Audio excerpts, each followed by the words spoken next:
Marvell had an event called Accelerated Infrastructure for the AI Era event. It was held in New York City for investors. And from a top line basis, I thought it was a very positive video that they had.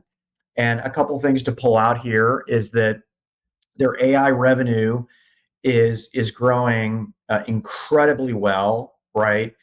Let me make sure I get the numbers right. $550 million in fiscal 24, going up to 1.5 billion in fiscal 25. That's 272%. That growth is pretty much NVIDIA, right? So them and NVIDIA in terms of growth rates, not whole dollars here. They're dramatically different. So I think people kind of miss that. The second thing is we saw two new AI accelerators announced, which is super exciting. And, I have to think with Hawk on the board of Meta, right, we're looking at Microsoft, AWS as Google between AI accelerators and this new ARM CPU. I have to think that this ARM CPU that really was never announced and didn't have new on it was to detract attention from Axion launched the day before. I don't know. We don't do rumors here, but piecing this stuff together is pretty exciting. The TAM opportunity, right, growing from 21 billion. And by the way, these aren't our numbers; these aren't my numbers, and I need to do the double click on it. Going from 21 billion last year to 75 billion in 2028. I think that's a 28% CAGR. And then, the objective there, and they were very clear. And very few people do this. They said they were going to double market share for the long term, going from 10% to 20% of that TAM. If they do that, and if you buy into that $75 billion TAM, that is a gigantic number, and about zero of it is integrated into their financial. One other piece of news, just to end this out, I know I'm bouncing all over here, my apologies. They said they're going to sample a 1.6 terabit coherent DSP in the data center, not across the data center, in the data center, and a few more details on silicon photonics. Looks like those acquisitions in silicon photonics, and of course, not that copper is going away, it increased innovation on that as well. Whew, good stuff there, Pat. By the way, there were some really great presentations. I took so many screenshots of them sort of doing the front end, back end network configuration and kind of walking through how all the connectivity that goes from in the rack, out the rack. Pat, it's really interesting because they have so much depth across, obviously silicon photonics and light, and then of course Ethernet.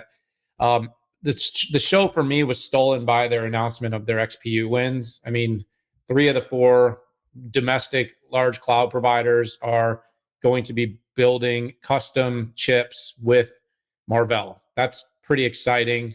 They've talked a lot about that business. That's starting to come to light. You can see also how much of the market and the TAM they expect over the next 5 years, substantial CAGR rates. They also talked about, obviously, they gave some data points about the overall growth of that particular space. There's some slowing growth in what I would kind of call traditional compute networking infrastructure, and all the growth is going to AI. That's where all the growth is going right now. And what works really well for Marvell is that's where they're set to play. I mean, they are set up very, very well to play in the connectivity, and that's where their wins need to come. Now, the market sort of responded in a somewhat,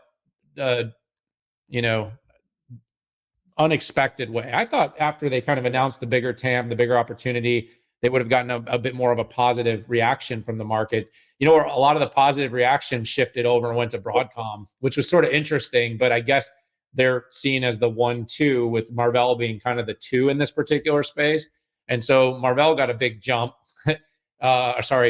Broadcom got a big jump because I think Marvell did a really good job of explaining how big the opportunity is for Broadcom. It also goes to show how right now, I think the market, the risk on off with sort of we'll talk about a little bit more on the market and the overall economy next topic, but how that's sort of creating is pouring into what the market considers to be the safest bet. But I actually think Marvell's a really safe bet. I think the fact is it does trade at extremely high multiple. I think it's got the highest forward multiple out of all of the chip stocks right now, I believe. Again, don't quote me on this. And so I do think some people obviously think maybe it's a little bit out in front of itself, but for good reason. It's got compute, it's got switch, it's got interconnect, and it's got big opportunities in both switch and compute to grow. And that's where it's going to come from, Pat. I mean, I wish they could talk a little bit more about who they are building these for. Not because you and I can't figure it out, Pat, because we can, but because we can't tell and they can't tell. And then ultimately people don't know who these companies are for sure. And then they don't necessarily get as much credit as I think they might deserve for the things that they're helping do. But you know what? In the end, does that, Dan? Who does that? Broadcom doesn't do it. And no one does. I just mean, I think for I think for a company that's not as big, it doesn't have the density, if they could, that's a good thing that they could share that. In some cases, like everyone knows Qualcomm is the only reason an Apple phone works. You need their modem. You can also you can delit it and you can see the Qualcomm modem and the RF function on the board. Yep. To me, it's pretty simple. Hock Tan's on the board of Meta, okay? And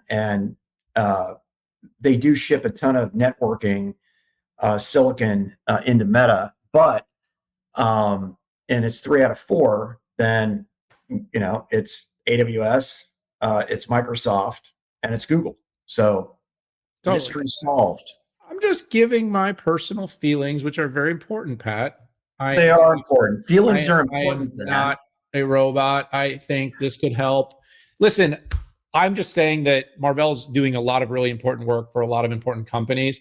And sometimes I don't know that they're getting credit, but when you do have this high forward multiple, maybe they are getting enough credit. And so fact is that the connectivity, we have an entire world of brand new data centers that are going to be built from the ground up for AI. It is not going to be all, while we talk about using CPUs, this whole future XPU, GPU architecture is going to create a whole new world of data centers.